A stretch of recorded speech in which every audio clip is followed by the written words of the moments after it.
Hello, everybody, and welcome back to the Sanderlanche podcast. Today, we are going to be talking about Warbreaker, chapters 13 through 16, wherein Vivenna, she has some breath now.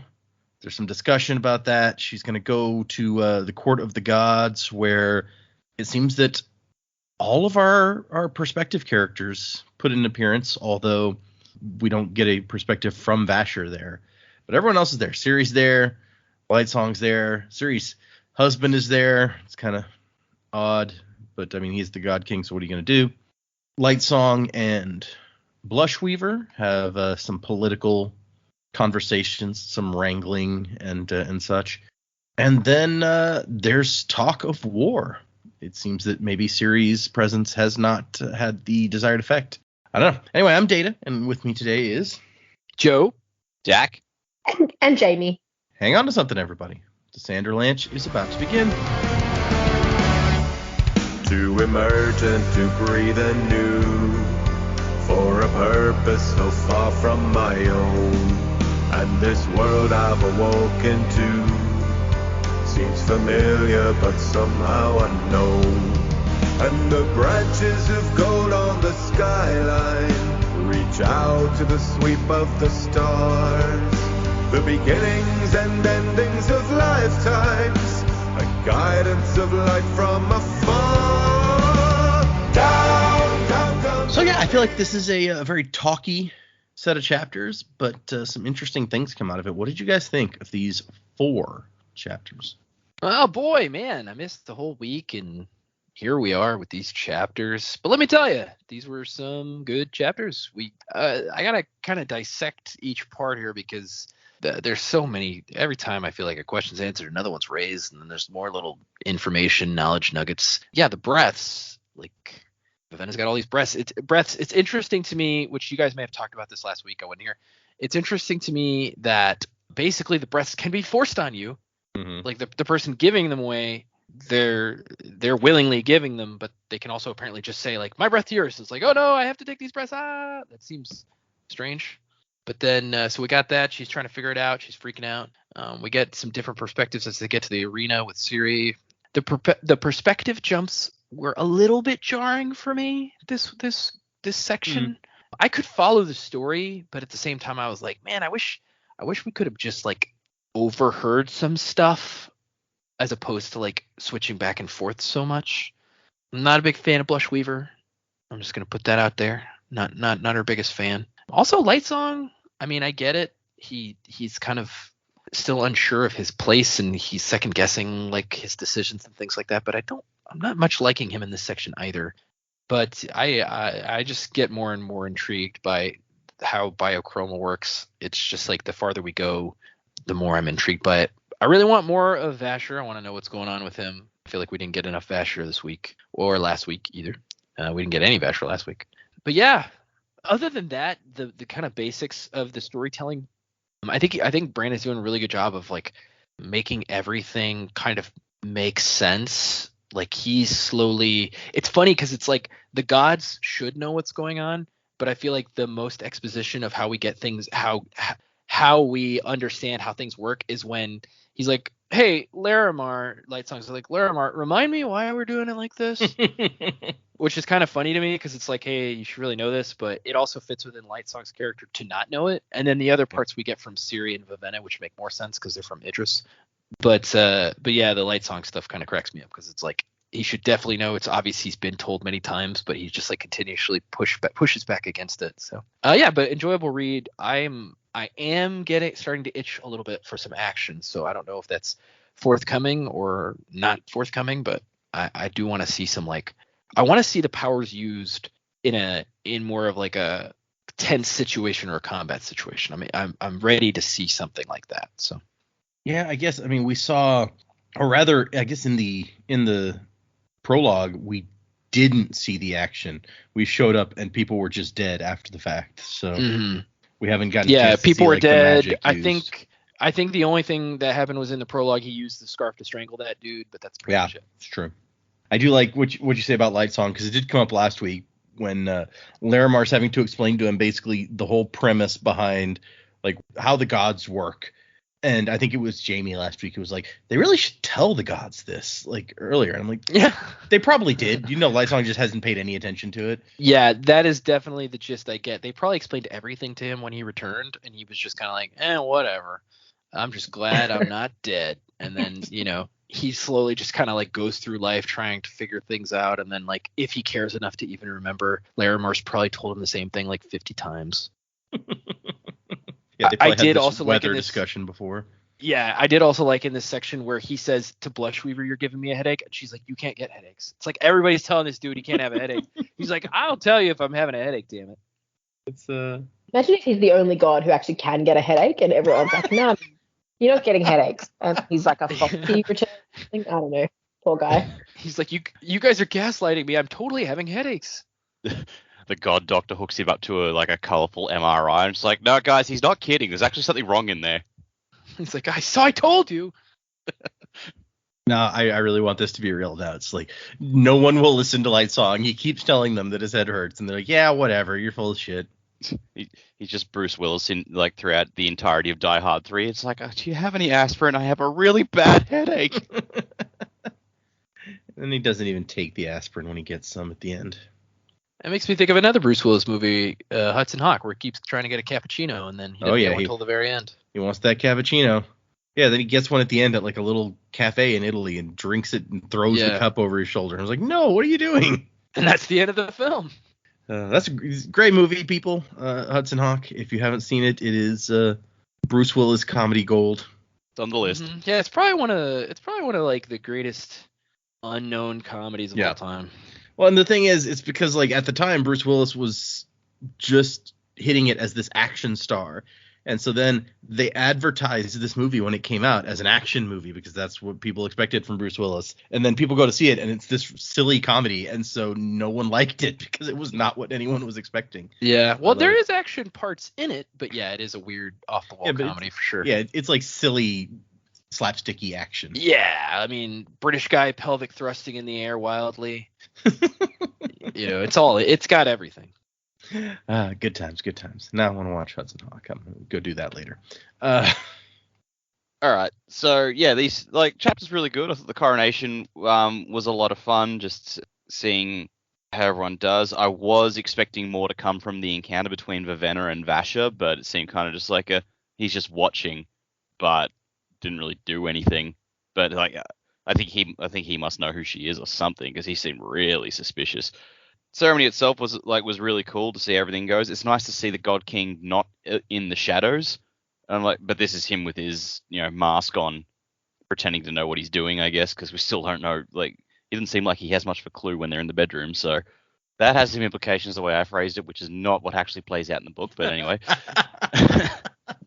But yeah, I agree with Joe. It just seems like every time we get one question answered for these power sets, another one gets raised, and we still haven't really seen much of the powers in action aside from what Vasher has done. So I've got the itch. So I'm just like, all right, show us what this shit can do. Let's see it now. Yep.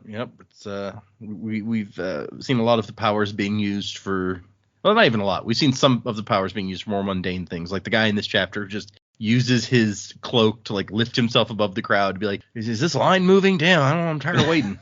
Yeah, even that's just like we haven't seen much more of that since like Vasher was jumping down the wall and using the drapery or whatever just to slow his fall. Well, now we know somebody with a bunch of breaths other than Vasher, so maybe. Yeah, and she hates him. She doesn't know what to do with them. It's true.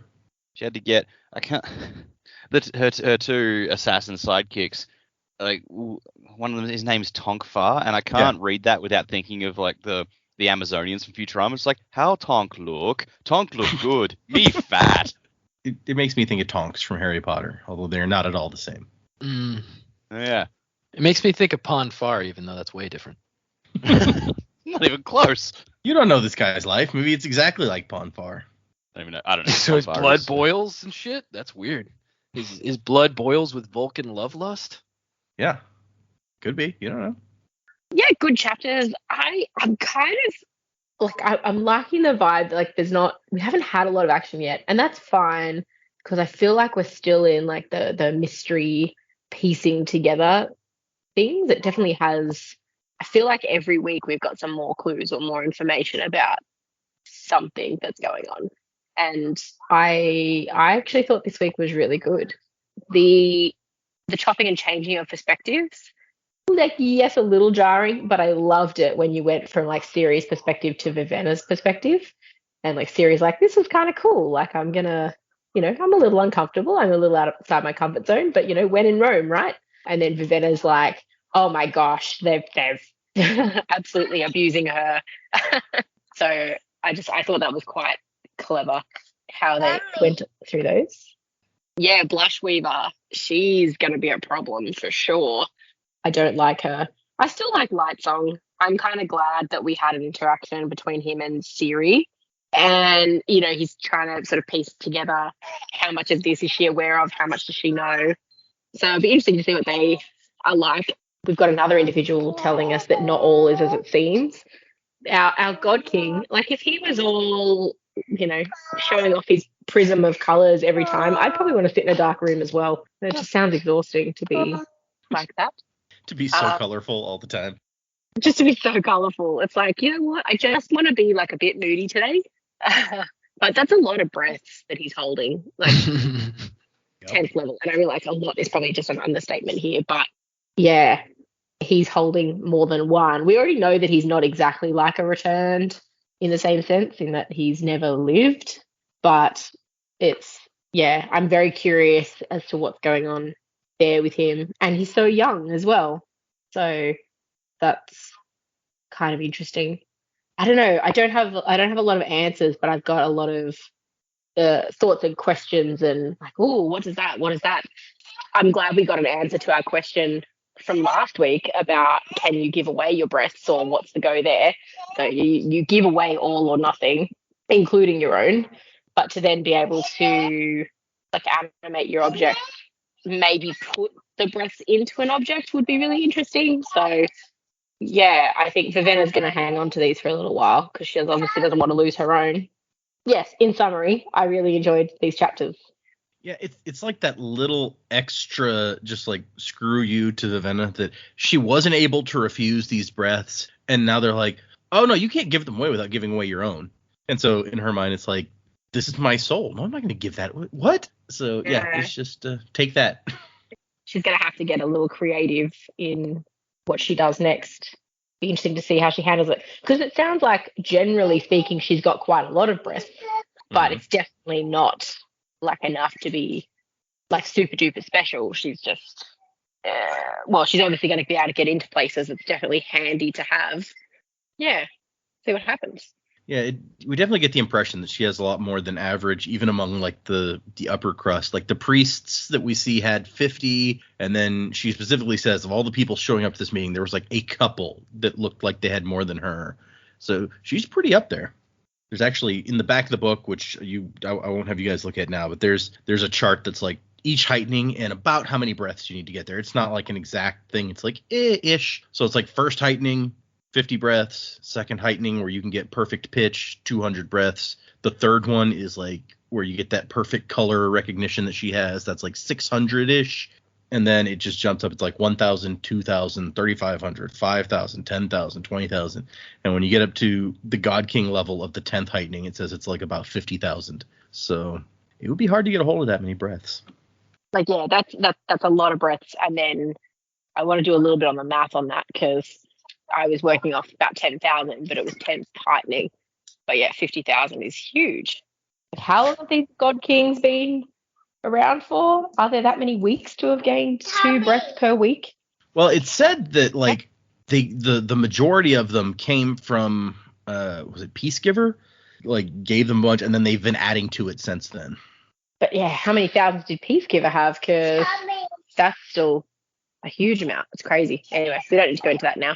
Yeah, I think the idea that we've gotten from this one is that the first God King was like 300-ish years ago. So what's that? 300 times, if they're weeks, they have the same number of weeks in a year as we do. Was that 52? So if you got one extra a week, that would be 15,600. So that's still a lot, but it's not 50,000.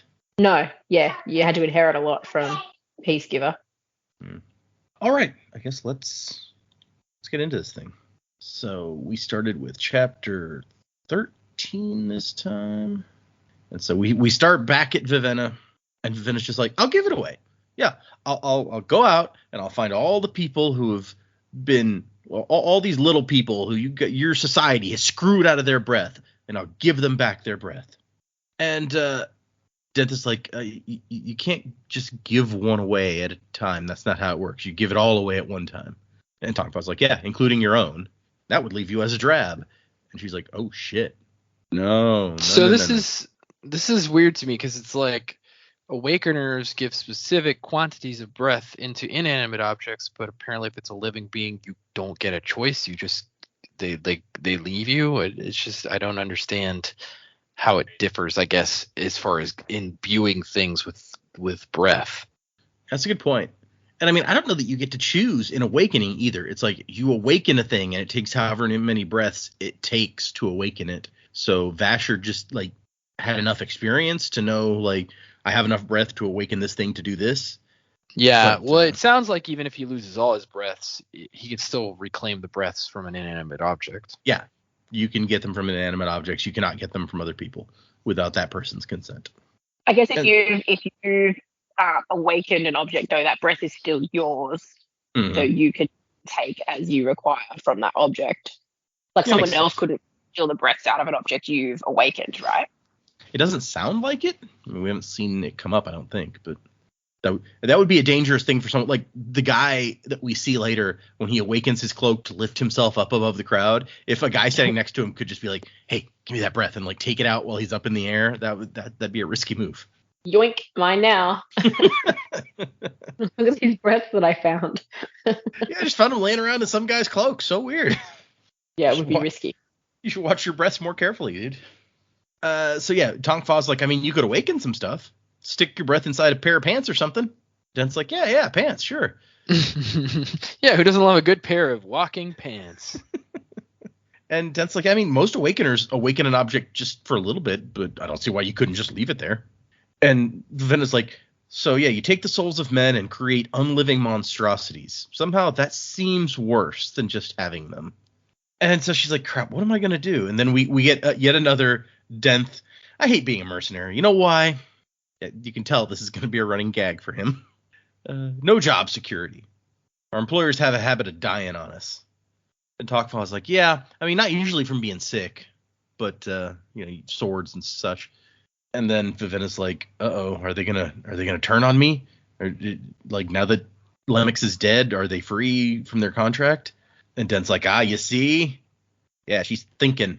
This is exactly what I'm talking about. Why does everyone assume when a mercenary's contract is over, he's going to betray him? You think we go around stabbing people for fun? Do you think a surgeon has this problem? Do people worry the moment they're done paying him, he'll laugh maniacally and cut off their toes? And Tongfa's like, I like cutting off toes. Yeah, that's different, though. You wouldn't do it simply because your contract ran out, right? He's like, oh, no.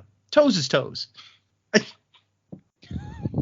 It's just, that's a new mantra for everyday life. Toes is toes, you know? It's true. That's what I live by. My toes are my toes. I gotta admit, these two is like, all right, we get it. You're mercenaries. You don't need to keep harping on the subject. Oh, yeah, they do.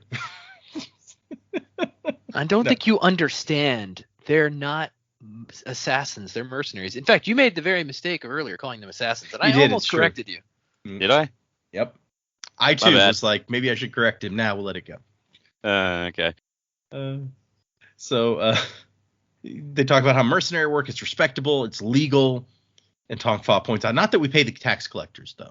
We tend to stab them for the fun of it. So, no, Lemix is their boss. Was their boss. He's dead now, so... Not anymore, he's not. No, yeah.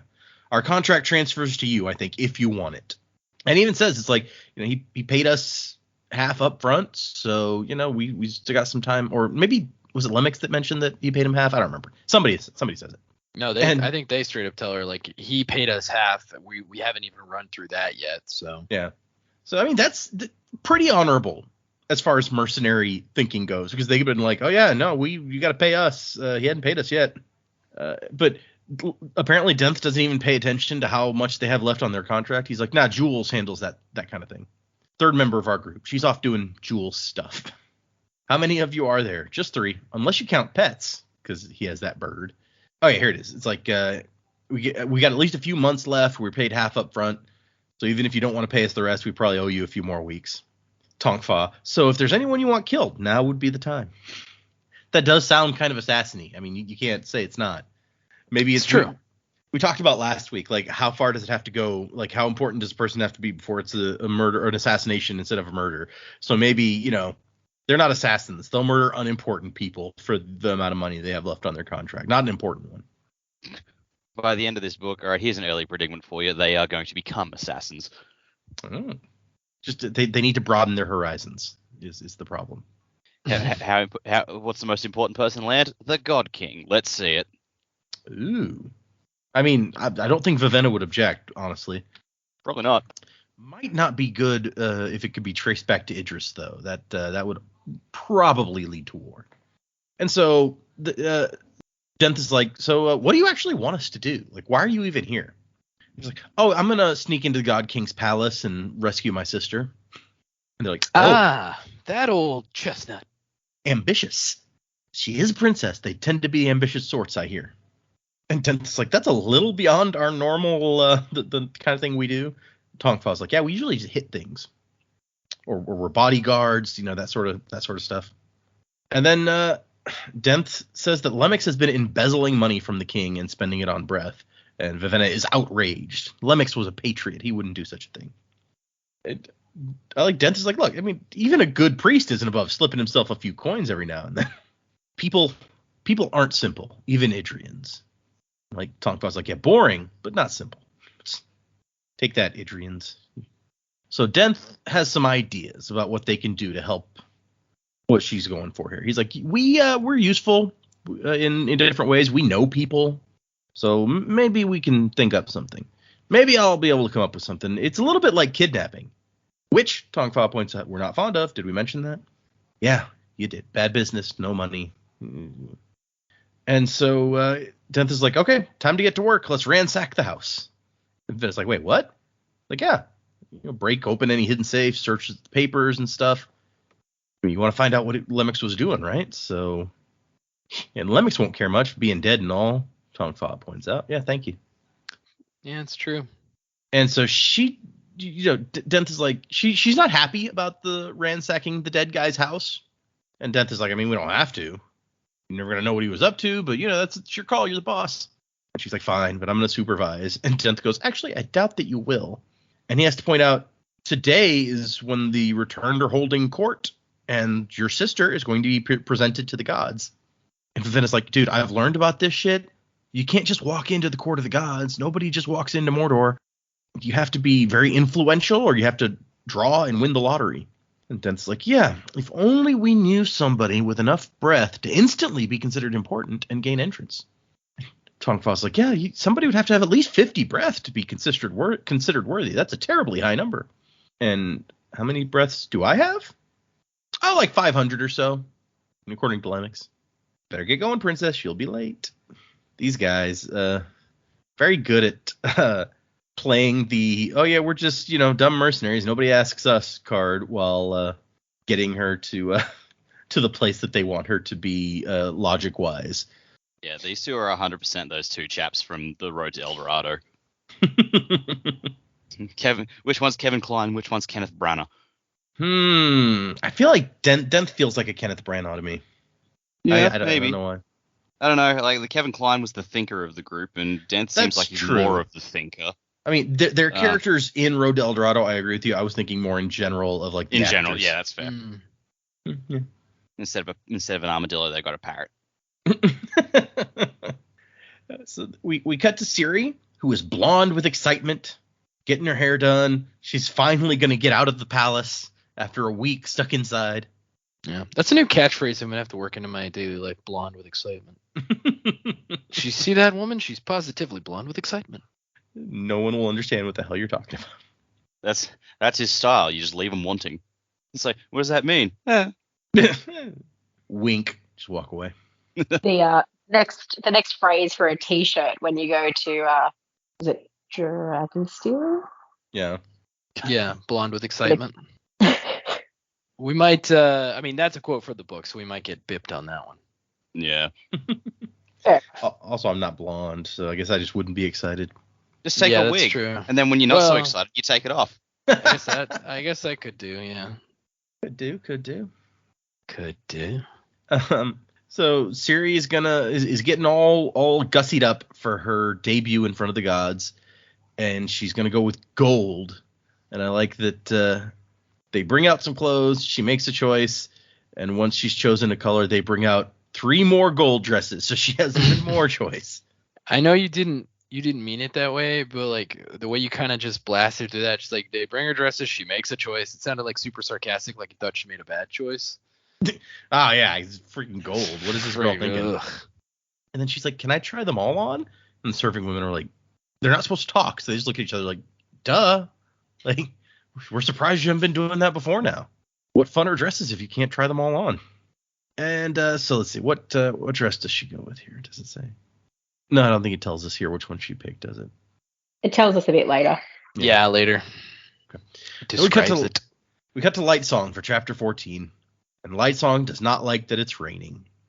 And he's like, "I'm a god. Shouldn't I have the power over the weather? How can it rain if I don't want it to rain?" And, Oh, now you want your god powers. right, exactly. Yeah. Bro, you're not Lord Raiden. Chill out. Like Larimar doesn't argue, like based on what we were told about the gods in the last section, where it's like you came back from the dead, you have a mission that you're trying to accomplish. There's nothing in there about like divine power to like over stuff like the weather. So I just assumed that wasn't part of their philosophy. It was like our gods aren't like that. They're not that kind of god. But no, Larimar's just like, I mean, there's 25 gods in the court, right? So maybe more want rain than don't. And Lightsong's like, "I'll disprove this. I'm going to take a poll and see how many people wanted rain." And Larimar's like, that's not going to prove anything because, rain is needed. The crops, the grass, we have to have rain. So and deep down, you know that. Your soul knows that rain is best for the city. And so it rains, despite what your consciousness thinks. And Lightsong's like, okay, with an argument like that, you could say that anyone was a god. And Scoot's like, yeah, but not anyone comes back from the dead, or has the power to heal the sick, or the ability to foresee the future. Point taken. Yeah, he's like, okay, fair points. And so they get to this arena. It's a big, some big stone thing. Lots of rows of benches for the common people, and the gods have like their own boxes. But as we recall from last time, Lightsong is going to go to Blushweaver's box and hang out with her today. And I like, when they get there, the first thing he says is, "Blushweaver, my high priest tells me that you're to blame for this weather." And Scoot's over here like, "Damn it, that's not what I said. But whatever, can't correct my god." And Blushweaver's basically like, "I like the rain. So it's different. I like things that are different." The rain feels that different to me, but whatever. It's like, how am I supposed to follow that line? All right, let me say this. And inside she's just going, "Damn it." He's like, suck it. I don't know. He says that he's not different. He strives for nothing if not mediocrity, and that is hardly different. In fact, I should say it's highly in fashion in court these days. Burn other gods. And she's like, "Dude, don't say stuff like that. People might start believing you." And he's like, "No, I mean, that's what I'm going for. If I can't work a deific miracle like changing the weather, I might as well settle for the lesser miracle of being the one person who tells the truth here. Mediocrity isn't the best way to serve our people. You're right. What is then? Medium rare on a bed of sweet potato medallions with a little garlic and a light white wine sauce." Potato. She tells him you're incorrigible, and I immediately heard Brandon Routh and Scott Pilgrim just going, "I don't even know the meaning of the word." Yeah, exactly. He doesn't. That's what I was thinking. He doesn't. You cocky cock. Speaking of which, you guys see they're doing like an animated version of that show? Are they? Yep, and like most of the actors are coming back from the film to play their characters. Is this Nice. going to be a remake of the film, or are we going to be... No, I think it's like a series, and it's gonna stay like closer to the comic. Scott Pilgrim animation?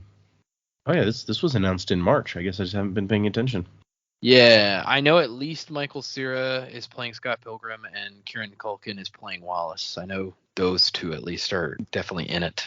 It's going to be a Netflix thing. Of course it is. Not only is the Scott Pilgrim anime a real thing, but it's currently in production with the entire cast of the 2010 movie. When we say entire cast, we mean Michael Cera, Mary Elizabeth Winstead, Ellen Wong, Mae Whitman. I mean, some of these cast members have become major stars. Yeah, that's true. It's like, yeah, you got Chris Evans and Brie Larson in there as well. It's like it's gonna have quite a price tag on it. Yeah, Aubrey Plaza, Anna Kendrick.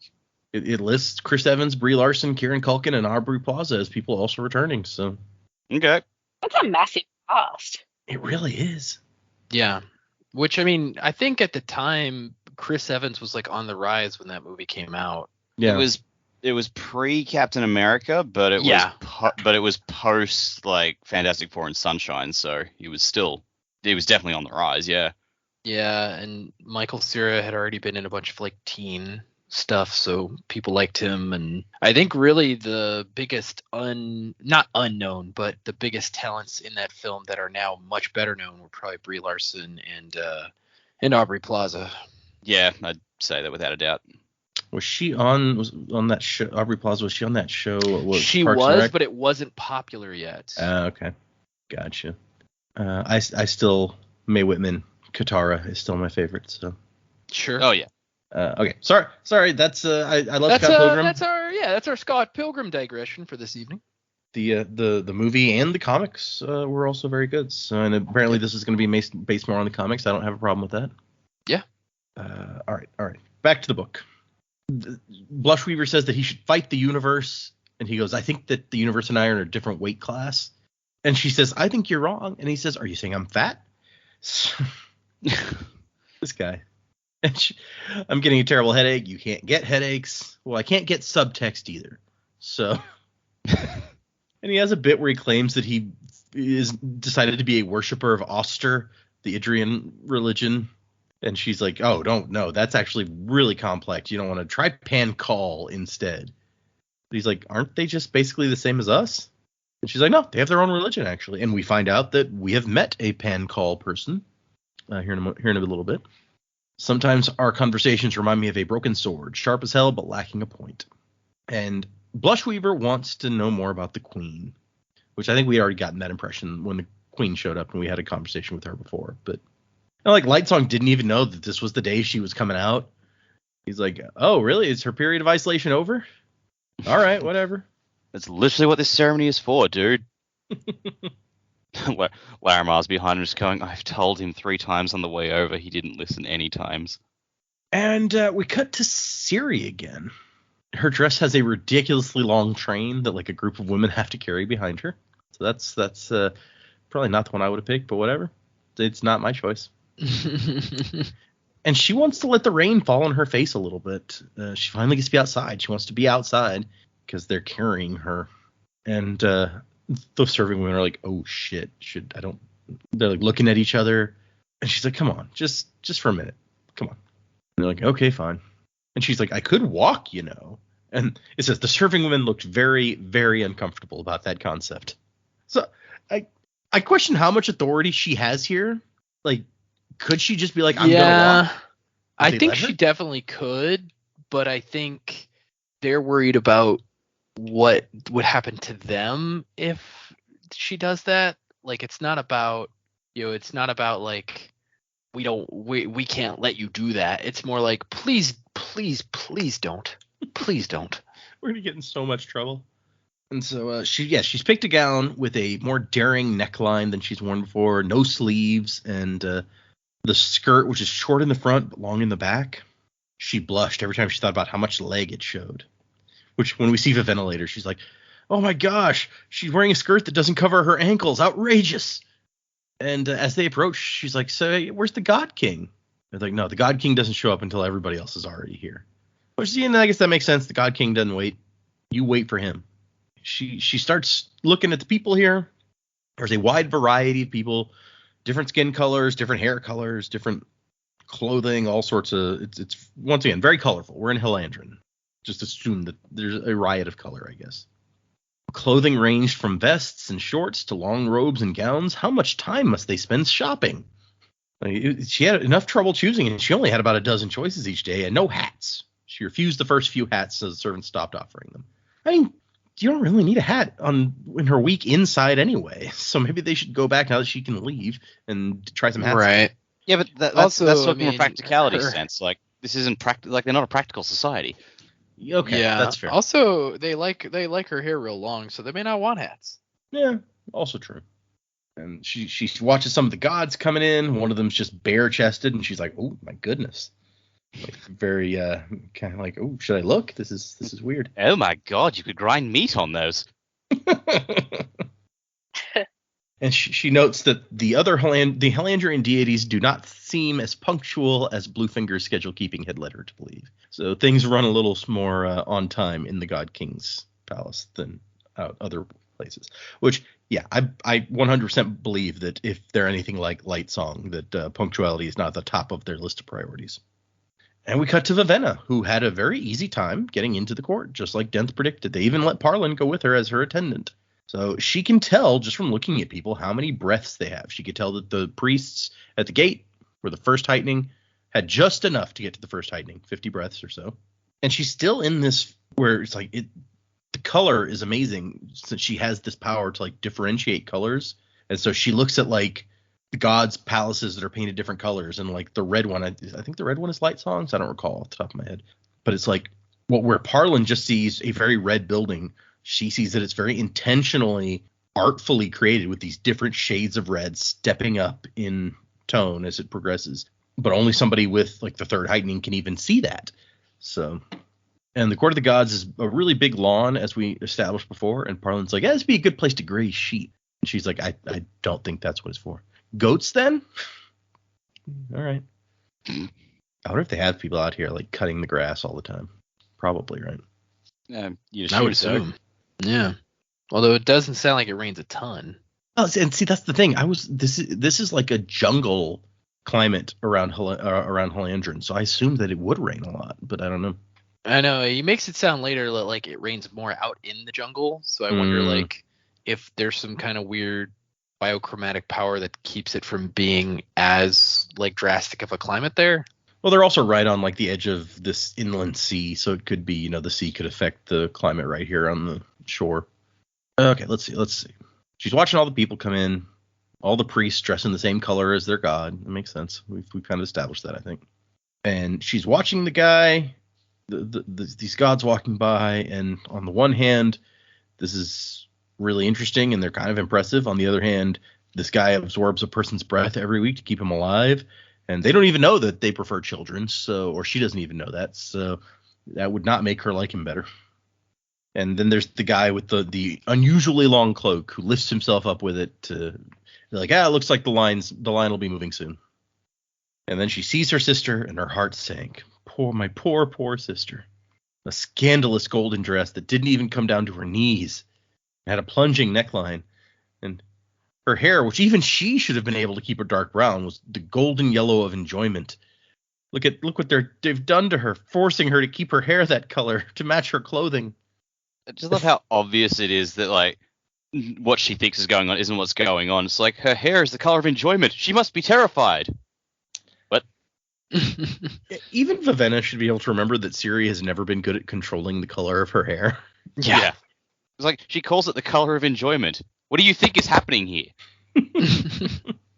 And she's like, Siri is being exploited, displayed as a trophy that they're trying to let everyone know that they could take even a chaste, innocent Idrian woman and do whatever they wanted to her. It's in this moment that I'm like, Vivenna, what did you think you were going to do differently that was going to keep you from looking like this? Like, yeah, I guess because she didn't have the experience of riding there and being bathed and then having to like, being forced to do all these things. Like what when they started to bathe her, would she have been like, no, I demand you stop? Like, I don't know what she thinks that she would have done differently, I guess, but she also doesn't know exactly what's happened to Siri, so. Right. Yeah, Parlin's like, Vivenna, why is everybody starting to bow? And so Siri's up here looking out at all the gods and such, and then everyone starts bowing, and she's like, what's going on? Is it like a greeting for me, their new queen? Like that's nice. And one of the serving women is like pulling on her vessel behind you. And chapter 15, here comes the God King. The lesser known wedding march song there. Here comes the God King. I'd listen to it. Might be good. So he's wearing white, and something about his biochrome makes the white like act like it's white light passing through a prism, and he's just like a rainbow of color around him in an aura. And he's way younger than she thought. She's never gotten a real good look at him. And she's like, this guy looks like he's not more than 20. Bending light into a rainbow, gotta say, pretty baller move. Right? Yeah. The serving women are, again, having to like tug on her and stuff like, you're supposed to kneel. What are you doing? And then we cut to Lightsong and Blushweaver, where Blushweaver is kneeling, and Lightsong's like, why do we kneel? That's our king. Drop down, fool. What's going to happen if I don't? They can't execute me. I'm a god. You could hurt our cause. And he's like, wait, our cause? One meeting and I'm already like part of the club? I don't know that I approve of this. Goes full Ben and it's like, whoa. I didn't sign my name on anything. Exactly. And we cut back to Siri, who is now kneeling, finally. And she sees that like these coils of rope that twist with a life of their own and wrap around Susabron, the God King, and pull him into the air and up onto like it says a stone outcropping, like a balcony up on the building. And then she sees like there's some awakener priests commanding the ropes. And like her first thought is like, so he's not going to sit with me. All right. How rude. And then she starts thinking about religion. And it's like, I mean, he's not really a god, right? Like, he's doing some impressive stuff here, but Oster is the true god of men, the one who sent the return. But I've never seen Oster, and I've seen this guy, and he's pretty impressive. And then all of a sudden, here's Blue Fingers. I see that his immortal majesty is positioned and that you are properly displayed, Vessel. It's like, I mean, putting you on display is the main purpose of this visit. The return didn't get a chance to see you when you first showed up. Shouldn't they be paying attention to the priests down there instead of studying me? And he's like, well, yeah, probably. But in my experience, they rarely do what they're supposed to do. And so she tries to ask him about that thing that he said the other night. And he immediately gives her a look like, shut up. This is not the time or place to talk about this. And then she says, are they really gods? He's like, what? They're returned. Do you really think they're divine? That they can see the future? And he's like, I'm not the person to ask about that. Let me get you a priest. They can answer all your questions. It's like, no, I want an opinion of a regular person, like you, a typical follower. And he's like, oh, no, I don't. I'm not part of that religion. I don't follow them. But you work in the palace. I mean, you live in the palace, and neither of us worship the iridescent tones. So you're from Idris. I'm from Pankal. And she's like, Pankal, that's the same thing as Halandrin. You're ruled by the God King. And I don't think he likes that. He's like, that is a stereotype and an assumption, and I resent it. Yeah, exactly. He's like, no, we're quite different. Don't appreciate being lumped in. We can accept him as king without worshiping him as a god. One of the reasons I'm a steward and not a priest. And she's like, oh, maybe that's why he wears the brown robes instead of the priest colors. Yeah, okay. So what do you think of them? And he says, good people, but misguided. A little like I think of you, Vessel. And then she's like, but he's got like this radiance. Like, did you see the rainbows? And Bluefingers explains that, no, that's just biochroma. Like the other return don't do what he does or don't look like him because they don't hold as many breaths as him, which here answers a question that we've had a couple times. If they can have more breaths, like just hold a bunch more. And sure enough, the God King was not born with more breaths than everybody else. He inherited them. He actually just murdered a bunch of Care Bears and stole their power. Care Bear stare. Maybe he'll say that later. But he says, the light of peace, they call it. A fancy word for the trove of breaths that number somewhere in the tens of thousands. The God Kings are said to be the only ones to ever achieve the 10th heightening. That's what makes light fracture around him as it does. And we find out that you can do other things with the 10th heightening. You can break lifeless commands, awaken objects without touching them. But these powers are less a function of divinity and more a simple matter of how many breaths you hold. And most of those tens of thousands were originally gathered by Peacegiver the Blessed. During the days of the many war, he collected thousands of breaths and passed them on to the first God King. That inheritance has been transferred from father to son for centuries, and has been enlarged because each God King is given 2 breaths a week instead of just 1. So, a lot of info. This even adds to Joe's calculation of like, geez, how many kids are there that they can be taking this many a week? And so she's just like, oh, okay. So not a god, just a guy with lots of biochroma, but I mean also a retarded. Okay. So, but I like her thought. She's like, but they're so majestic. Why had the royal family been cast out? The revolt had been led by Khalid the Usurper. Though Siri had avoided most of her tutorial sessions, even she knew the stories of that guy. He was the one who had led the people of Halandron in the heresy of building Lifeless, created a powerful army of the creatures like had never been seen. He'd eventually been defeated by a peacegiver who ended the many war through diplomacy. Which I guess it makes sense if you're the guy who makes peace after a horrible war. Peacegiver, good name. The stories say that Khalid's armies are still out there somewhere, waiting to sweep down and destroy again. Oh, that's nice. Yeah, it's a lovely bedtime story to tell your children. And I like Siri is just like, I mean, this is how we tell the story in Idris. Probably in Halandron, they have their own version of the story, which is, I think, an enlightened view to take, where she's like, they probably have a different version, and who knows, like, which one is more correct, honestly.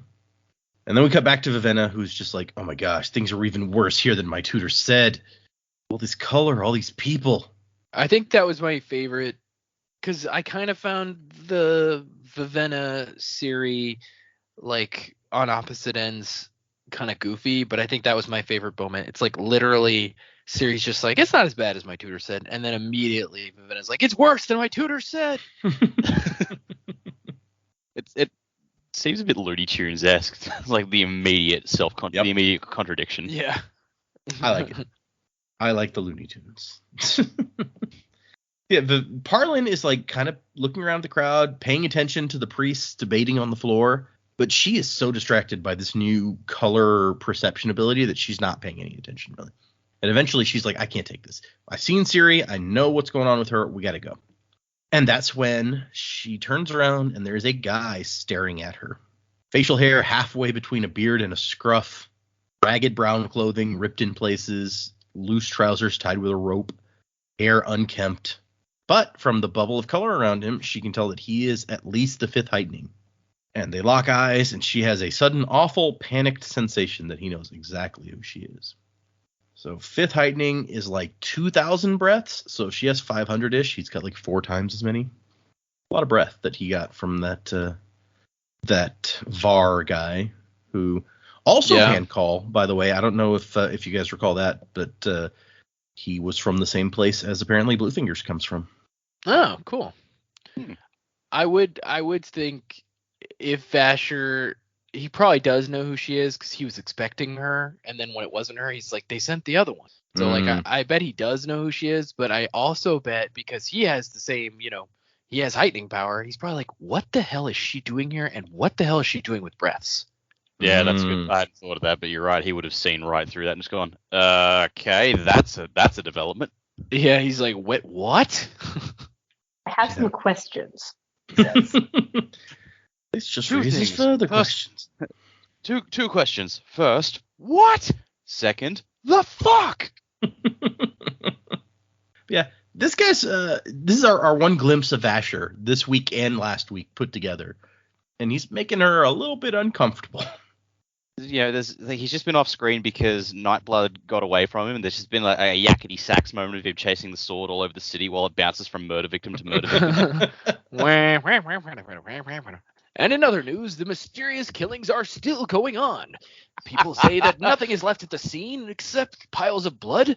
People have been brutally murdered by being stabbed through the chest. However, nobody has seen an assailant. Only darkness and a blade. Lead source in the palace, Bluefingers, had this to say. The fuck do you want me to do? Yeah, I'm a steward. Get out of my face. I don't have time for this. City. But yeah, she's like, Parlin, we're leaving. And he's like, but nope, come on, shut up, we're leaving. And as they're leaving, he's like, I don't know why you wanted to leave. I thought you might have wanted to hear what they're saying about Idris in there.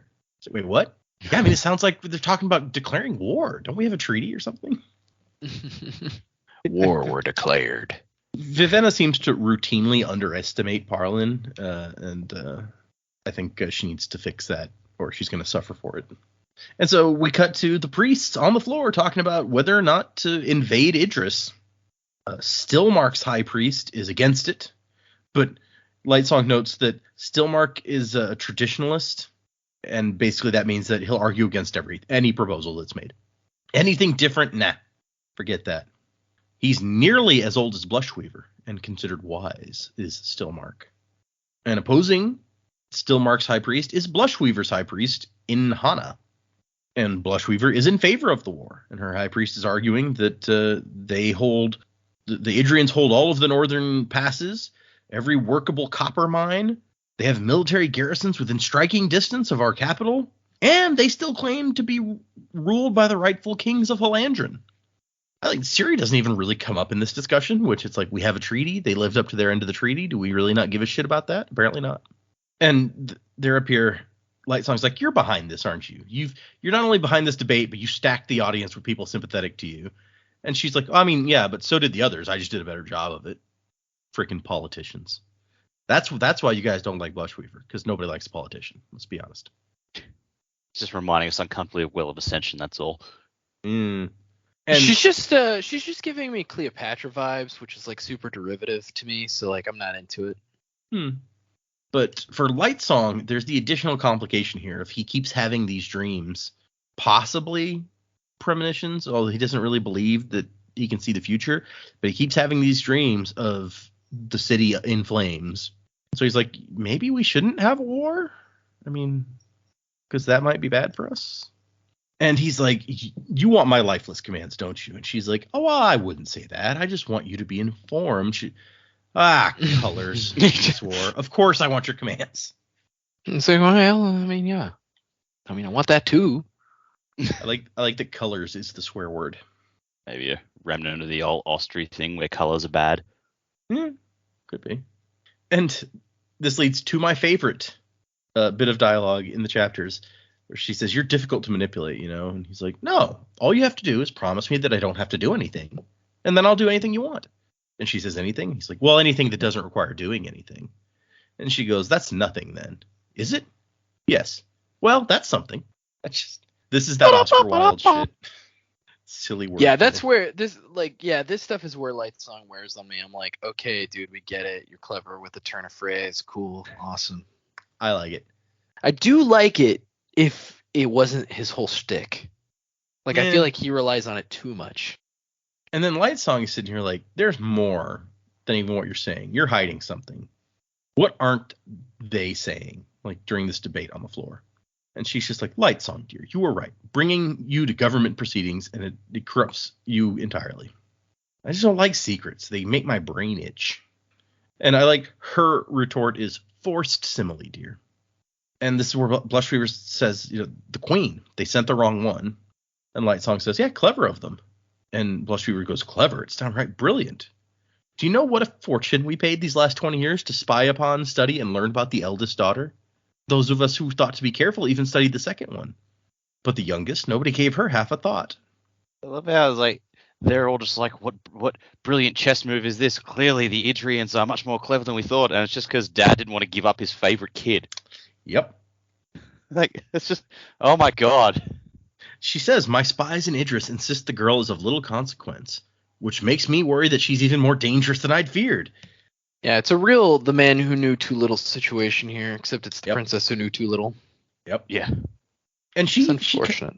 She kind of convinces Lightsong. It's like, wow, yeah, like with her arguments, he's like, I mean, if you wanted to send an assassin and get her close to the God King, what better way than to send someone to marry him? So it's like, maybe they've been training her in secret all these years as an assassin while making her look like the girl who doesn't listen and nobody cares about. And Blushweaver's like, we need to be ready to act. I won't sit and let my kingdom be pulled out from under me. I won't be idly cast out as the royals once were. So Lightsong controls a fourth of their lifeless forces, 10,000 soldiers who don't need to eat, can march tirelessly. If we convince the other three with commands to join us, and Lightsong's like, okay, yeah, and he starts to go. What are you doing? I think I'll go for a stroll.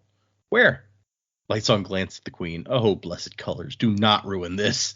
And he says, I at least have to have a chat with her. Nothing would be more intolerable than being overthrown by a person with whom I'd never even had a nice conversation. So we cut back to Siri, and she's just like, blue fingers wandered off at some point. I don't know. But she's watching the priests debate, but not. She's not. I don't feel like she's taking it in, because she's, after it's over, she's like, what was that about? They sound like they were discussing war. I mean, they wouldn't do that, right? And she's got nobody to ask but her servants, and they're very uncomfortable by this. And so a woman rushes away and comes back with Trelades, the high priest, or the God King's high priest. And she's like, crap. I don't want to talk to this asshole. Yes, Vessel, the tall man said, eyeing her with his usual air of disdain. And she's like, what were those priests just talking about? I mean, it seems to me like they were arguing whether or not to attack a rebel province and bring it back under royal control. Your people are in a state of rebellion against the rest of the kingdom. And she says, but you rebelled against us. And he just raises an eyebrow. And she's like, right. Different viewpoints on history. I was just thinking about that. Okay. You wouldn't really attack us, would you? We just sent you a queen. And he's like, yeah, it's probably nothing. The gods just need to be kept up to date on, what's going on in the city. But then he has something he wants to talk to her about. And I love his roundabout way of getting there. It's like, well, you know monarchies, right? I mean, you were the daughter of a king, so you know a little something about government and stability and succession, all that good stuff. You realize the importance of an heir being provided as quickly as possible. And Siri's like, yeah, we're working on that. And he goes, with all due respect, Vessel, there is some degree of disagreement upon whether or not you actually are. To be fair to her, in this situation, she's done everything up until the last time. She did everything the way they told her to do it. Yep. And it's like, just because and now they're basically like, no, you have to throw yourself at him. But we don't want to tell you that. We want to hint to you that that's what you need to do. How much clout do I have as queen? Can I order an execution? And I like her. She's like, how do you know? I mean, maybe we are. Maybe you'll have an heir before you know it. It's like, we could be. You don't know. Vessel, do you honestly think we would take an unfamiliar foreign woman and place her in close proximity to our most holy of gods without keeping watch? It's like, with all due respect, we are watching through a peephole in the wall. Ew. Are you enjoying it? There's no respect there. No. And it was like, she should tell her husband that. It's like, that the dudes are just watching and possibly enjoying it too much. And the god's like, what? Right. This is like, I mean, this is a thing culturally in older times. It's like, you had to make sure that the marriage was consummated. So like, you waited outside the marriage like room to make sure that they were having sex. So like, I get it, but it's still icky. There's an annotation. I don't even remember if it's on this section or if it's mentioned later, but where Brandon's like, they have these concerns because really he's got a point. This is a strange woman who's shown up. You're just going to let her walk up and like hang out with your God King without taking any precautions. She could, as Blushweaver is saying or suspecting, she could be an assassin. Yeah. And so apparently, according to Brandon, while it's not specifically stated in the book, the first night that she was there, they had a soldier hiding under the bed. Oh, God. Armed, and another one in like a secret, like tiny secret room beside the fireplace or something, just ready to jump out if she did something wrong. Can you imagine? That's like, I mean, again, you get it, especially because they sent a different one than they originally thought they were going to send. So it's like, this one shows up. It's not even the one they said they were going to send. It's like, we got to be careful here. Yeah. And so Trelades is like, look, we understand the God King might not be what you expected. He may even be difficult to work with. You are a woman, however, and should know how to use your charms to motivate. How can I motivate if I can't talk to him or look at him? And he's just like, I'm sure you'll find a way. Yeah, thanks. But he does dangle a carrot that he's like, I mean, look, the God King's priesthood, we have some influence here in court, and maybe we could help ensure that your people don't get slaughtered or whatever, if you do what we want. Yeah, he dangles that carrot, and then immediately he's like, also the rod, there's going to be consequences if, an heir's not produced. And finally, he's like, I see that you understand. We will speak further if it becomes necessary. And I know we haven't gotten there yet, but it's like, this is obviously, like, we know Siri doesn't have any tact because she tried to talk about that vague warning Bluefingers gave to her right in front of the God King. But then she's even less tactful here when Lightsong comes up. She's like, the priests are being mean to me, and now I don't know what you're doing to me. And it's like, dude, you're just like blabbing about everything, huh? Yeah, Lightsong comes up. Like, Trellides heads off because he sees Lightsong coming, basically. And Lightsong's like, yeah, it's a pleasure to meet you, I'm sure. And she's like, you're sure? Figure of speech, my dear. And she's like, it's just pleased to make your acquaintance, your grace. And then she has to turn to one of her serving women, like, who's this guy? Lightsong the Brave, Lord of Heroes. And Lightsong is judging her, like, instantly. He's like, okay, she's a little weird. Some hesitancy here. Either she's not trained for formal situations, which is I find difficult to believe, or she's a really good actress. It is the former, Lightsong. Yeah, right. It's as they continue their conversation, he's being Lightsong, saying crazy, stupid shit. Like, if cows could return, they'd undoubtedly rank higher than I. And he just continues to note, it's like, she's too formal, not at ease, uncomfortable around those of higher rank. Could she actually be that genuine? And they don't talk that long, but he actually seems very perceptive because he's picking up on a lot in this brief conversation. And then he goes off on a thing about grapes and how great they are, but deceptive. So hard and dry on the outside, but delectable on the inside. Don't you think? And she's like, we don't have grapes in Idris. Just imagine Lightsong being like, man, she doesn't have grapes. Usually the grape thing kills. Come on. Everybody loves the grape thing, yeah. Yeah, I mean, grapes. What kind of backwater place do you come from? He gives her this thing about, like, yeah, we haven't had a queen in a long time. Old Sussabron up there has really been moping around, looking forlorn. It's good for him to have a woman in his life. Thank you for the compliment, Your Grace. You're welcome. I'll make up a few more if you like. And that's when she's just like, okay, you're making fun of me, right? This is some bullshit here. Like, just when I think stuff is starting to make sense, the priests are yelling at me, and then you come over here, and what am I even supposed to do with you? You seem more like a schoolboy than a god. You found me out. I killed the real god and took his place. I've come to hold you ransom for sweets. Which, okay, that was a good line. He really rolls with the punches quickly there. She's It's like a good line, but probably read the room, man. Like, she's not willing to take any of your shit right now. Yeah, it's like, no, you're losing her. Stop. It's like he's just incapable of not talking shit.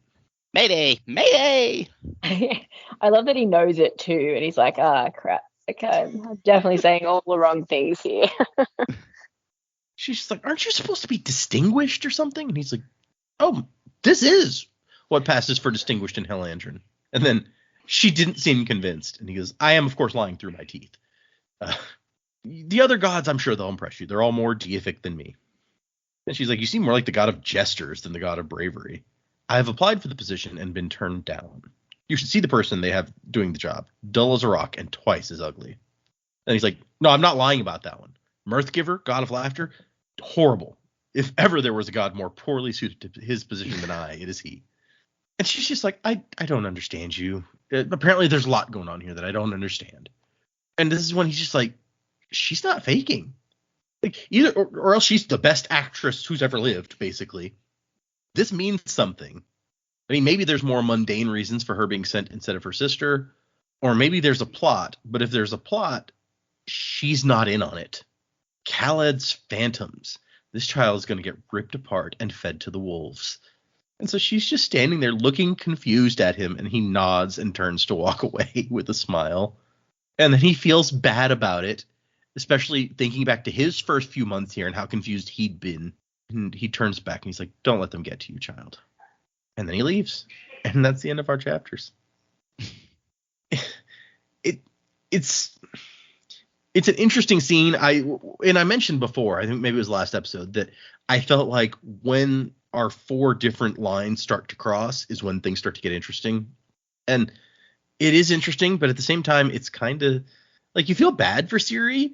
And it's not, I mean, Lightsong is not any more of a asshole than he normally is. It's not like you feel like he's intentionally trying to hurt her or whatever. But at the same time, she's just like so confused and so frustrated and has no idea what to do, has no one she can talk to. And so, yeah, you feel bad for her, or at least I do. I don't know. Let's do predicaments. What do you guys think? Where are we going from here? Man. So obviously there's some kind of plot with the priests, the stewards, like everybody in the palace seems to know something about the God King that we don't know, and that Siri doesn't know, and that Vivenna doesn't know. So I'm gonna stick with the theory that the God King is actually he's undeveloped, like, mentally, and so, like, he just doesn't know what to do with Siri. He's just like, there's a girl in here. What do I do? And I'm just gonna sit here. And she looked up at me and she said something to me. That's interesting. Okay, I'm leaving. It's like, I don't know if he just, like, at the same time every night he's just like, okay, bored now. But I'm bored now. yeah, but, like, there's something wrong with that dude. And Maybe he's just gay. You know, could be. I mean, I guess it could be, but if you're gay, like, bro, just tell her, like, hey, I'm actually gay. I'm not interested in what you're offering. But anyway, you know, you've got that. I think there's something weird going on with him, obviously. And the stewards seem to know, you know, Bluefinger seems to know something's going on. The priests obviously know that they're not consummating and that nothing's going on. Which, as a priest, it's like, I know you can't directly tell her because, you know, he's your God King, but at the same time, it's like, dude, if he's messed up in the head, that's something I need to know so that I know what I'm supposed to do, right? It's like, don't just keep dropping me hints and be like, hey, force yourself upon him, like, you know, help somebody out. If air is what you're looking for, help him out, help her out, you know. So we've got that going on. I'm really interested to see what Vivenna's role is going to be in this now, especially since she has all these breaths. Like, I feel like she can't just hold all the breaths the whole book and never use them, and, you know, it's so I'm predicting that she's going to learn about awakening and then, like, start using it, maybe begrudgingly, maybe in moments of sheer terror or in moments of emergency, but she's going to do it.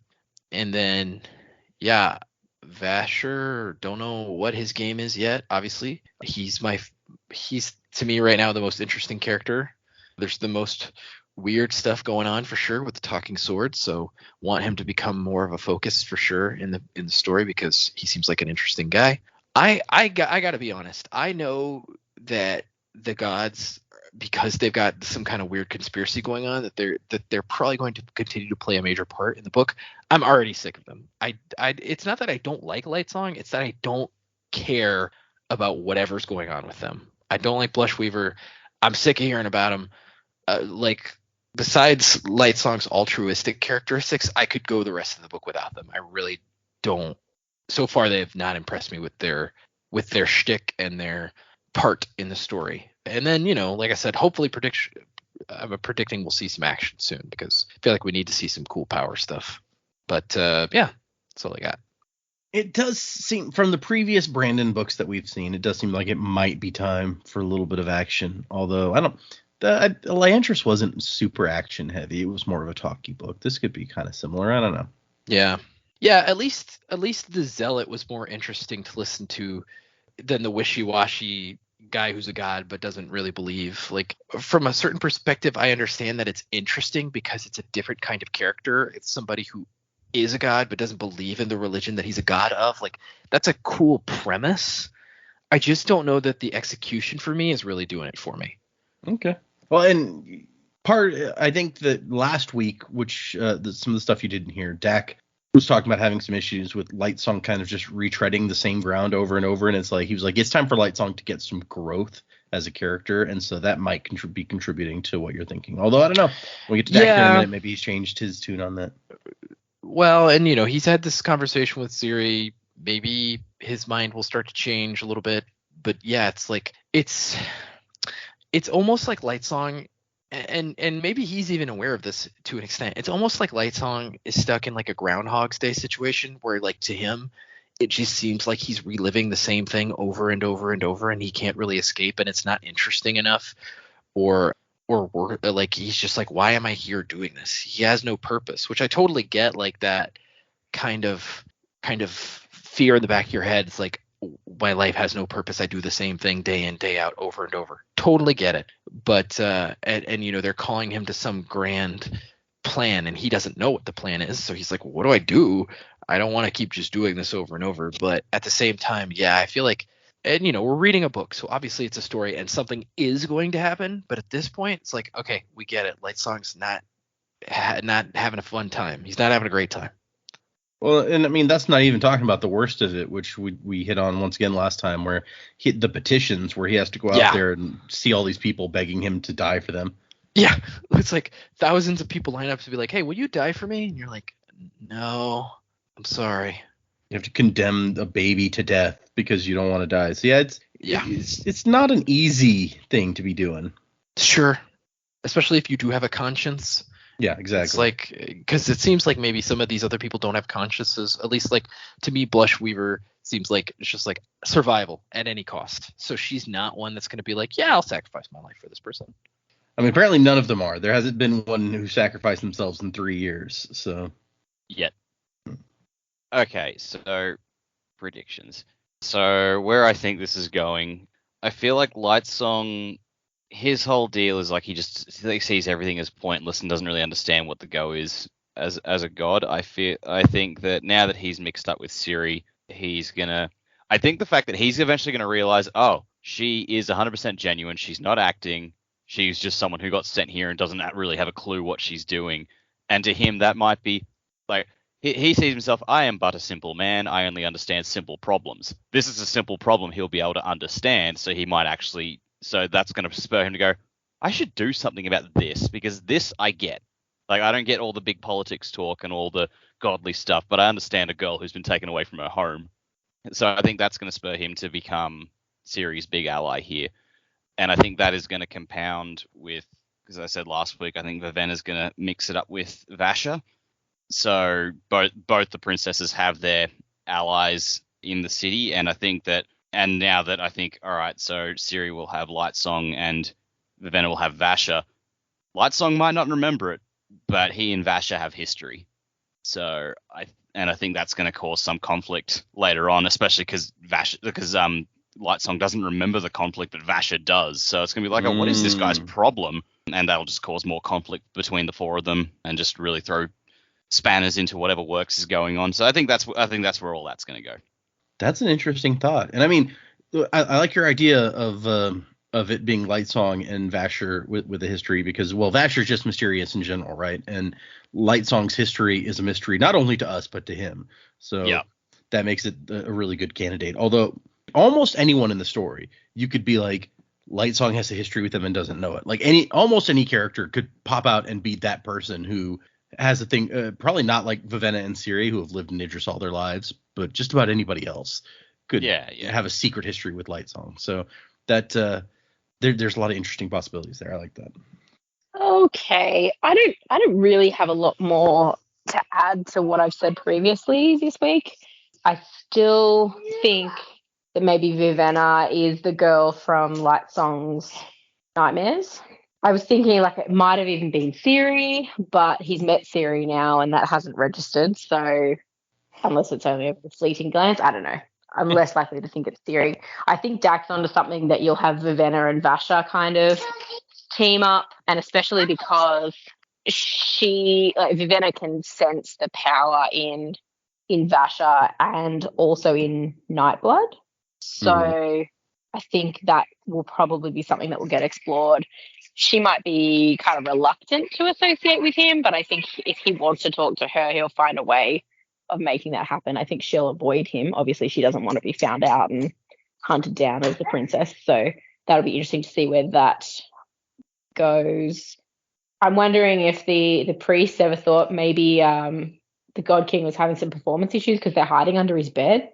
If he knows about that, yeah, maybe they should have really just let him be. But yeah, something's definitely going on with the God King, which hopefully now that we've got this kind of out of the way, we start to see, I guess, some plot development there between the God King and Siri. But good luck to her when you're not allowed to talk to him, look at him, touch him, any of those things. It's going to be very difficult for her. Yeah, I think Blushweed at this point, she's got a lot more power than I think anyone else will probably admit. And she's obviously very keen on war. So Lightsong's kind of in this really interesting spot. He's the guy that sits there and is a bit melancholy and you know, doing the same thing over and over and over, but he's kind of in the perfect position to be this contact point between all parties involved. You know, he's got a pretty much open invitation to have an audience with Blushweaver. He can obviously get to Siri, especially in court situations. Vivenna can get into the court now, so there is a way that they could possibly be in contact with each other. Vash is obviously in the court as well. So I think Lightsong's going to have a pretty big part to play there, and hopefully we sort of find out what that is soon. But in terms of where the story is going, I was really hoping that the sisters would kind of unite at some point and be able to actually meet up and maybe get on the same page about what's happening, but I feel like that probably won't happen for a little while yet. I mean, I think it's almost weird that she doesn't see Vivenna here in the audience, as she's like, so interested in looking around at everyone. But yeah, but there's a lot to take in, and she doesn't have this heightened ability that like Vivenna has or the gods have. She's seeing all of the returned for the first time. Not to mention she's actually looking at her husband for the first time, and there's lots of colours, and there's priests, and there's the priests yelling at her, and there's talk of war. Like, I don't think she's going to be looking for her sister. Good point. But yeah, that seems like, I mean, Dak talked about, Vasher and Vivenna doing stuff, maybe Siri and Lightsong. That seems like the goal, right? Because that's Vivenna's whole goal here, is to get to Siri. So getting the two sisters back together at some point seems like the goal. Although who knows how they would react to each other at this point. Yeah, well, like I think on the back of the book, it's the story of the two sisters trying to work together, or is my recollection of reading the back of the book, not the inside of the back of the book, just the cover.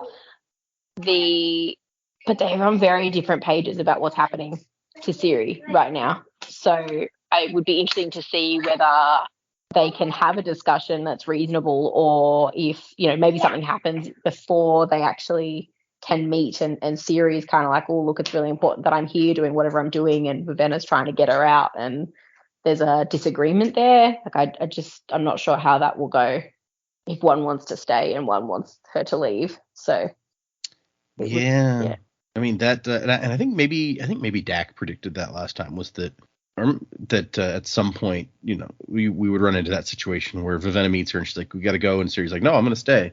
But something would have to change between now and then. 'Cause I feel like right now, Siri, despite she's finding things interesting here, I think she would probably still go if given the opportunity.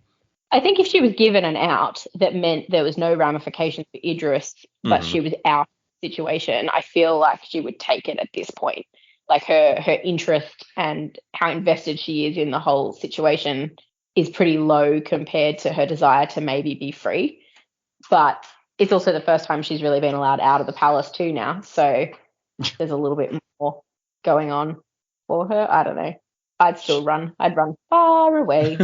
She definitely wants to be free after being stuck in that palace for a week. I wonder if she'll get the horses that she wants to be able to ride around in the court of the gods. That's probably not, it didn't say exactly how big it is, but it's probably not very satisfying to just ride around in this one enclosed area. Yeah. Okay. Well, we've got some interesting possibilities opening up.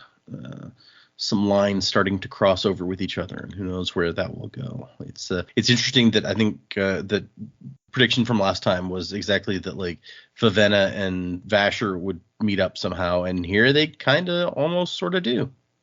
So first off, for the next time, we are doing 5 chapters, so 17 through 21 for next time. For everyone who's following along out there. Let me type that while I'm remembering it. There we go. In the meantime, we've got a couple of new patrons, and Joe's back this time, so we will start out with those. I'm back. Oh, I'm back, baby. I'm back, baby. Let's see. I'm back, baby. We have, since the last time we recorded, let's see, 2 new people, I think. We got some, like, ins and outs, so making sure that this is right. Okay, yeah. So the first new patron is Isla, who we'd gotten a couple of emails from, and she got the last $16 per month pledge. Oh, wow. So that we are now, last time I looked, filled up on those. Somebody could have unpledged at that level since then, but Yeah. Well, Isla, thank you. I mean, that kind of support. It's just it's so awesome. Appreciate you and all of our shards. You guys are so cool. But Isla, let's give you a good old Wax's power. You could be a skimmer. Not a bad one. Yeah. You could float up.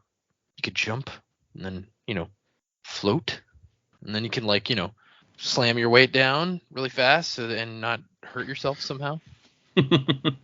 Yeah, I mean, with Wax's misting ability, it's extra useful because of Right. how the pushing works with the weight. It's definitely got uses without that, but not as many. Right. Okay, the next new person is at the $3 per month level, the ska level, and it is Andrew. Andrew, let me pull up my list again. Andrew, I had already had one picked out, but now I'm trying to double check myself. Ah, yes, that's the one. Since I gave her Wax, I'll give you Wayne. You're a blood maker. Ooh, that's a good one. Yeah. Storing on that one would be a pain in the butt, but very useful. Yes. Yeah, being sick's no fun, but. All right. Thank you, new patrons. If anyone wants to check out our Patreon, you can find us on Patreon as the Sanderlanche podcast, I guess I should say. Patreon.com/the Sanderlanche, where I finished up posting my reactions to reading the Frugal Wizard's Handbook to Surviving Medieval England for the first time. Oh, cool. Although we're now just a couple weeks away from July 1st, when the next book, which I still don't know the name of, will drop. Also, that's right. This week I got 2 new Sanderson boxes that we have filmed the opening of. Joe came over to film the opening of the Cell box, which proved to be helpful because there was a lot of sub opening required there. And then the day after that, I got my Frugal Wizard box. And that good. I didn't need Joe for that one because there wasn't, with the book boxes, there's just like a couple bookmarks and a pin and stuff, so it wasn't like a lot of. Jamie and Dak haven't gotten those yet, though, have they? No, not yet.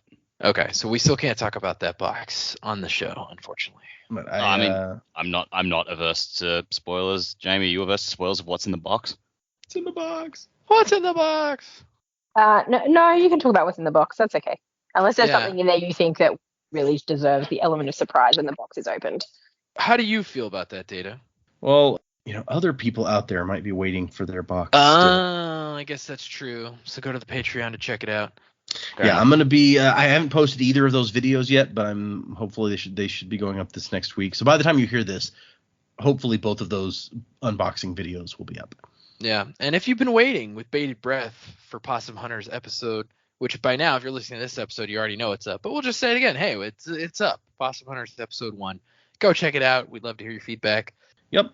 That is the other Patreon thing that we have up. It was our goal when we first put up the Patreon. Like if we got up to, I think it was $100 per month, we would do the Possum Hunters thing. And Joe and Dak recorded it like it was like April or May of 2022. And no, it was later than that. No. Was it? April or May of 2022 is when I wrote it. We probably didn't record it until like October or November. Really? Because I thought that at the time you were like, we're going to try to get it up by June. I don't remember that. Yeah, maybe not. Well, anyway, it was as late as October, but it was definitely after like May. It took a long time for me to get it all edited successfully, but it is now finally up for anyone who wants to check out that on the Patreon. And you guys, a couple episodes ago, got the little 30-second clip, which we talked a little bit about in the last episode, but it came down for me to whether I wanted to use. Dak has a monologue where he talks about like cheese and stuff, which was really funny. And I believe what I ended up going with was a clip from y'all singing that song. Oh dear. So check that out if you're interested. Speaking of places that you can contact us, we have a couple emails that I'm going to go through before we wrap up here. So the first email is from James, and it's titled "Email to the Crew." Dear Sanderlanche crew, longtime American listener, first-time Australian emailer here. I'm studying abroad at the University of Adelaide and loving it. Oh. I've been a fan for about 6 months and always thought about writing an email to the show, and now that I'm finally caught up, I figured now's the time, especially as Warbreaker is my favorite Cosmere novel not in the Stormlight Archive, and I hope y'all enjoy it as much as I do. Whether right or wrong, the crew's theories are always the highlight of the show for me. Thanks for the content. Keep up the good work. Just for Data, there's an extra thing. And then thanks from James. P.S. Jamie and Dak, what other Australian stuff do I need to try besides Tim Tam and footy? Go Crows, because I love this country so much. Well, I mean, if you're in Adelaide, you're near the beach, you got to like just go to like a proper fish and chip shop, get some fish and chips, take them down, and eat them on the beach, along with some nice Aussie beer. Yeah, I've had Tim Tams here. They are quite good. Tim Tams are good. Oh, pavlova. What are Tim Tams? It's like a chocolate cookie thing. Chocolate wafer biscuit. Oh, Like is chocolate it? coated. Just a biscuit, and it's got like a chocolate kind of cream on the inside, and then it's dipped in chocolate on the outside. Is it similar to like a Jaffa cake in England? I don't know what I that don't is. know what that is. So maybe. Okay. Is what they're saying there. Yeah, maybe. Tim Tam. I have to look it up. Hold on. Jaffa cake. I don't know what that is either. It sounds like what they're describing, but Jaffa cakes usually have like jam in them. Okay. Having had a Tim Tam and now looking at the Jaffa cake, it's not. I mean, it's not really the same. I mean, maybe a little bit similar, but not really. Like, I guess I mean we are in the age of the internet. I could just look up what Tim Tams look Google like. Tim Tams.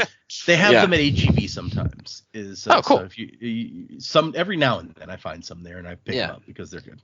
HEB is a Texas grocery store. If listeners don't know. Oh yeah. So you should also check out some. What else is in Australia that you can't get other places? Check out some cricket. I mean, you can get that in England, but Pavlova. Get your pavlova. Pavlova. Both of these things have me thinking of Bluey now. Yep, that'll do it. One that I didn't realize wasn't like an international thing is fairy bread. Oh yeah. Definitely should try fairy bread. Never heard of that either. The absolute staple of childhood birthday parties. Huh. Absolutely. Just white bread. Nothing, no fancy, no grains, wholemeal, nothing. Just white, sugary white bread with butter or margarine on top, and then hundreds of thousands of sprinkles. They're just like little rainbow little balls and just like sprinkled bread on it. And it's quintessential Australian childhood. That's right there for you. I like interesting. As we progressed, I was like, white bread? No, we have that. I've eaten that. White bread with butter on it? No, yeah, okay, have that. That's common enough. Oh, the sprinkles. That's where we take the turn. Okay. That's where we take that is quite a turn. Yeah. There's a whole bunch of like other people trying different things out there that they'll use, like, a chocolate spread or something else on there. It's not the same. It's not the OG. Ain't broke, don't fix it. Just from your description, it sounds like I would want to put like cinnamon sugar on it, but maybe that's too much. You went wrong to do that. See, and there's a popular thing from a lot of people's childhoods that we did not have in our home, but I've subsequently, as an adult, learned that a lot of people I know are like, oh yeah, we did that all the time as kids, is cinnamon toast and like making cinnamon toast. Yeah, my wife was a big cinnamon toast person, and I had never had it, I think, until I was in my late teens, and my friend's mom made some cinnamon toast, and I'm like, what is this? Like, she just makes toast, but she puts cinnamon and she like she bakes it in the oven. I'm like, that's weird. Okay. It sounds delicious. I mean, I like cinnamon and I like toast, so right, nothing wrong with it. We were in Perth at the start of the year, just for a holiday, and it was just the two of us, no kids. So it's like, all right, we're gonna go out and do some fun stuff. And we said, let's go find a nice cocktail bar, and just just have some good old cocktails. And the one we picked, it was purely on the basis that, hey, this one says it has a fairy bread cocktail, and we're just like, what? We looked at the picture and said, well, we're going there. It was a fairy bread martini, and it was like vanilla vodka mixed with vanilla ice cream and like all sorts of other delicious things. And it then was amazing. Rim was very sweet. Spring. It was, but it was probably like the perfect level of sweet and the perfect amount in there. Like it wasn't overload. Yeah. They balanced it well. Yeah. Interesting. And the other thing you should do, like the quintessential Australian thing you should do if you haven't done it already, is the Bunnings sausage sizzle. Oh, yeah. I know some of those words. Bunnings is a nationwide hardware store. And it's always charities can book out to run the barbecue, and it's like a gold coin donation for just like a sausage on a piece of bread. with onions and salt. I just looked it up. It's literally like when you were a kid and you didn't have hot dog buns and you had to use a piece of bread. That's what it looks like, except it's like a big long sausage. That's great. That is a genuine Aussie sausage sanger, sir. Yeah. I mean, I'm not mad at it. It looks delicious. By calling it a hot dog. We have democracy. Any day we have like a federal election, you go to certain voting booths and then you can get your democracy sausage, and it's exactly the same thing. What? Oh my God! Why do we not do this in the United States? I would go vote every time if they handed me a sausage. I went to one voting place like several elections ago, and they didn't have the sausage sizzle out the front. And I'm just like, well, fuck this place. I'm finding somewhere else. I will vote somewhere else. Democracy sausage to the point I am there's a getting map my that's fucking sausage where you can get your democracy sausage from. Yeah, it's like voter turnout was at an all-time low today in old Australia when they stopped serving the sausage. Yeah, but they can't not vote. You get in trouble for not voting there. Oh, that's true. We get a fine. Some people think whatever, it's a fine. I don't care. Yeah, it's easy just to go vote. Go vote, people. Yeah. Yeah, no, I was shocked. In our town, there was a vote for mayor, and the percentage of people that voted for mayor was pretty shockingly low. I was like, oh my gosh, this is why our city is the way it is. Should have run for mayor. Promise the sausage. I probably should have. Honestly, I probably should have. My name is so common, people would be like, I know that guy. Yeah, obviously, everyone knows that guy. It's like it's like the movie The Distinguished Gentleman. There's another sleeper, great Eddie Murphy like 80s movie. If anyone out there wants to, back when Eddie Murphy was funny. Oh damn, hot take. Eddie Murphy's not funny. Take that, Eddie Murphy. Jeez. I mean, I haven't seen Dolomite Is My Name, but apparently that was a return to form a couple of years ago. Really? I haven't seen that. Yeah. Okay, one more email that we'll do this time, and I'll save the last one for next time. So this one is from Lux. And it says, about time I sent an email. Hey, Sanderlanche crew, I'm Lux. I've been here since the very beginning, but never took the time to write an email. Love the podcast, left 5 stars on Spotify, would recommend to any Cosmere fan, and there's a picture of the 5-star on Spotify. I've managed to become a staple of the server. That's the Discord server, by the way. Lux has been on our Discord server for a very long time. In the best and worst ways. Back when the server was first made, Data mentioned someone was sharing music they made. That was me. Lately, I, in my unruly mischief, have been responsible for the creation of the server's Not Safe for Work channel, in which I shared about 50% of my thoughts about Warbreaker, all about one particular character. I also engaged in discussion about the books and stuff. To pause there, yes, in our Discord server's Not Safe for Work channel, Lux has expressed many thoughts about Blushweaver in particular. Okay. Of course. Of course. Continue. Lux, for your 5-star review, I'm going to go ahead and give you Rioter because that's obviously what you're doing in the Discord. Anyway, all that out of the way, I have a question for the crew. Suppose that you were given the same magic system from one of Brandon's worlds. It can be your choice. If you pick Aeon Door, assume you're in Elantris and have... If you pick Awakening, assume that you have the same number of breaths, like 50 or 100. How do you suppose you would fare in a contest where you all have the same power? And which one do you think you would be the best with? I swear I'm not trying to learn your weaknesses. Definitely not planning to use my misting power for anything. ... That's the end of this. I'm pretty bad at drawing, so probably not Aeon Door. Ditto. My handwriting is shit. Yeah. Honestly, probably because we've just been exposed to it the most. Being a Mistborn seems like the most palatable choice to me at this point in time. I don't know enough about Awakening yet to make an educated decision on it. And, having control of birds seems kind of weird. So that's like the only other system I can really think of at this point. They're magic helpful birds, though, so... Yeah. I guess I'd have to go with Mistborn. There's in Awakening, like in Awakening objects and trying to get them to do stuff, having like kind of some creativity can help, kind of like a Green Lantern thing where they can conjure anything they can think of. So the better their imagination, the more interesting stuff they could do. So I think I might be decent with that. Yeah. Yeah, like I said, if I knew more about Awakening, that may be the one I choose, but I just don't know. Yeah, don't know enough yet. I'll probably go with the bird thing because it seems like the one I'm less likely to kill myself with. As long as you don't have to go to the island and collect it yourself. Well, he just said we get the powers, not the setting. Yeah. Death Island. That's a really hard one. They're all so different.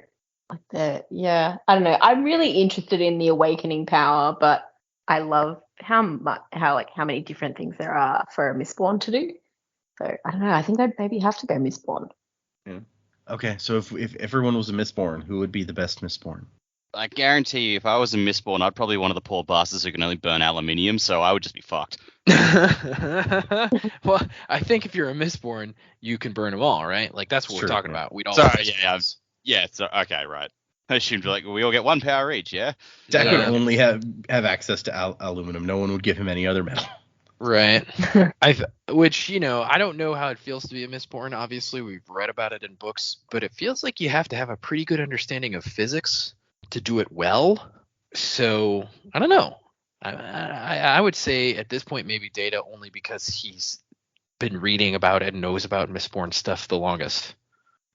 We've all read pretty much the same amount of Mistborn stuff at this point, though, so who knows? Yeah, but you've reread the books a bunch. True. You've been steeped in it much longer than we have. You're not wrong. Jamie would just kill us all. Vin was the most badass Mistborn, right? Jamie can follow in her That's footsteps. true. Yeah, we should just acquiesce to her. She's going to kill us. Yeah, that's probably not what you want, though. That's a really tough question. Hey. Yeah. Right? Okay.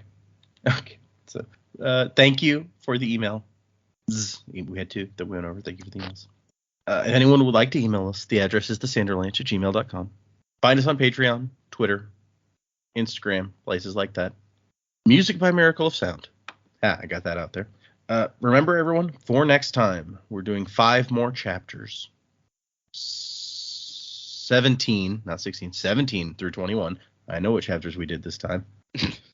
Thanks, everybody, for listening. Thanks to our patrons, the people on our Discord. If you want to join the Discord, you can find the link at the top of our website, which is www.thesanderlanche.com. If you're on mobile, you have to actually click the little 3 slices menu, hamburger menu, whatever you call it, and it'll drop down the links. But if you're on PC, it's at the top of the page. That was a discussion that came up on the Discord where somebody's like, "Why don't you put the link at the on the web page where people can find it?" I'm like, "I did. It's at the top. I don't know how I could make it more obvious where it is, honestly." And then that's when I discovered that it was not as visible on mobile. So anyway, thanks, everybody. 5 chapters for next time. And wasn't to the time of next. Colon.